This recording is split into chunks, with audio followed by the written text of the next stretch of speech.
Hey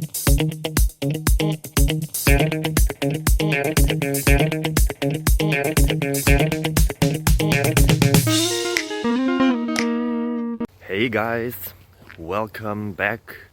As you see here, we are outside in nature, far from civilization, at least 5 minutes.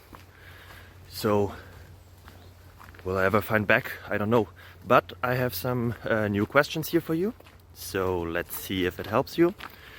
Feel free to subscribe and ring on the bell or whatever it is. So enjoy. Bye bye.